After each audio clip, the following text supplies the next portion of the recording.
नमस्कार दोस्तों, मेरा नाम है छाया और आप देख रहे हैं न्यूज नशा आदत हर खबर की। दिल्ली की राजनीति में हलचल मचाते हुए पूर्व मुख्यमंत्री अरविंद केजरीवाल ने भारतीय जनता पार्टी यानी कि बीजेपी पर गंभीर आरोप लगाए हैं।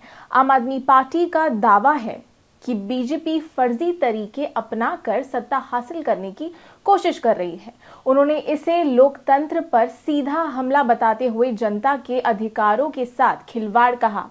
इस मामले में शारदा विधानसभा क्षेत्र को लेकर खास तौर पर सवाल उठाए गए हैं। शारदा विधानसभा में वोट कटवाने के आरोप आम आदमी पार्टी के अनुसार लगाए गए हैं। उनका कहना है कि बीजेपी ने शारदा विधानसभा में पिछले एक महीने में 11,018 वोट कटवाने की अर्जियां दी है। ये संख्या कुल मतदाता सूची का लगभग 6% है। केजरीवाल का कहना है कि ये रणनीति दिल्ली चुनावों में हार के डर से अपनाई जा रही है। शारदा विधानसभा में दी गई अर्जियों में से 74% एंट्रीज को फर्जी करार दिया गया है।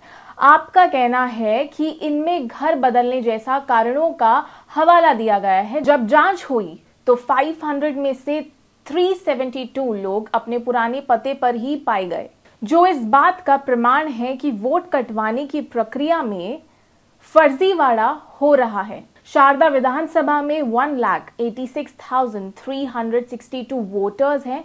यदि इनमें से 6% वोट कट जाते हैं तो ये न केवल लोकतंत्र को कमजोर करेगा बल्कि चुनाव की निष्पक्षता पर भी सवाल खड़े करेगा। आम आदमी पार्टी का कहना है कि अगर इस तरह से वोट कटते रहे तो चुनाव करवाने का क्या फायदा। केजरीवाल ने दावा किया है कि दिल्ली ही नहीं बल्कि हरियाणा और महाराष्ट्र जैसे राज्यों में भी बड़े पैमाने पर वोट कटवाने की घटनाएं हो रही हैं। उन्होंने इसे बीजेपी की एक संगठित रणनीति का हिस्सा बताया जो जनता के अधिकारों को कुचलने की कोशिश कर रही है। इलेक्शन कमीशन की कार्यप्रणाली पर भी आम आदमी पार्टी ने गंभीर आरोप लगाए हैं। शारदा विधानसभा में इलेक्शन कमीशन की वेबसाइट पर केवल 487 अर्जियां सार्वजनिक रूप से दिखाई गईं। आम आदमी पार्टी का सवाल है कि बाकी 10,531 अर्जियां पर चोरी छुपे कार्रवाई क्यों की जा रही है। क्या चुनाव आयोग बीजेपी के दबाव में काम कर रही है? बड़ा सवाल है अपने आप में खुद।